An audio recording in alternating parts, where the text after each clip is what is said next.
So pretty much every single beach on the North York Moors coastline will have fossils on it.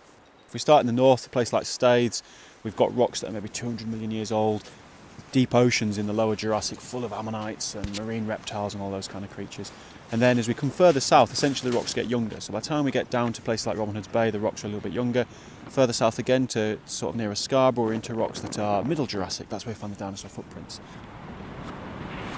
Got into fossil hunting as a kid, sort of I suppose 8 or 9, something like that. Would come fossil hunting on the Yorkshire coast and was lucky enough to have some people who kind of knew a little bit what they were doing. So, you know, we go fossil hunting for ammonites, and you never lose that buzz of being the first person to see something that's 185 million years old. So one of those nodules that you can crack open, or even just walking along the beach and you'll find a beautiful parrotised ammonite just sat there.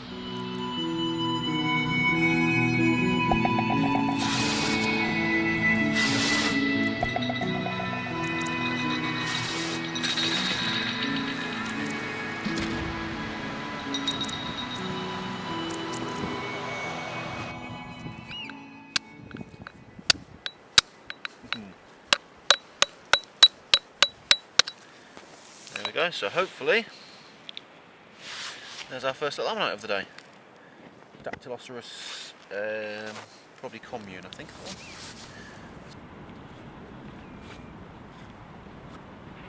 Best place to find whitby jet on our coastline is actually just along the high tide line. Because it's so light it will float.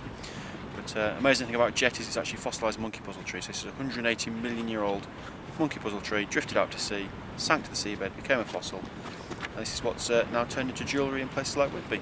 Nice little find.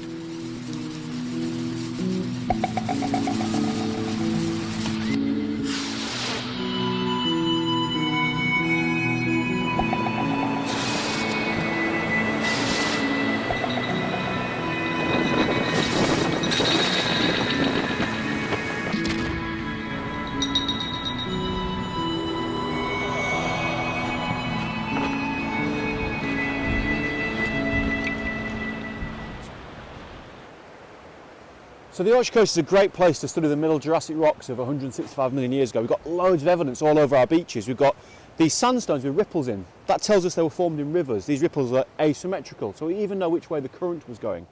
In the sandstones we get fossil plant material. We get things like ginkgos, cycads, tree ferns, all of the monkey puzzle trees. Plants that today are quite rare, but these were very common. But not only that, they were burned. This is charcoal, so we know there was forest fires. Quite a challenging environment to live in. But we know there was life there because on some of the rocks we get the fantastic dinosaur footprints. Nearly 30 different types of dinosaur footprint have been found on the Yorkshire coast.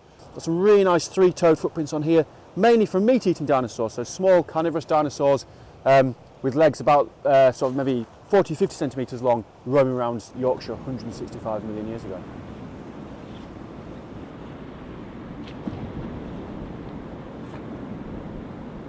So one of the great things about being out on our coastline is you just never know what you're going to come across. So out looking for fossils, but we find some fantastic shipwrecks and some great social history stories. But then we've got the fantastic wildlife. We've got our seals. We've got some fantastic bird life. And then if you're not finding any fossils, have a look in some rock pools, see what's underneath the rocks, and you'll find a whole plethora of wildlife under there. The Yorkshire coast really is a very special place for its geology, its natural history, and it's just the history overall.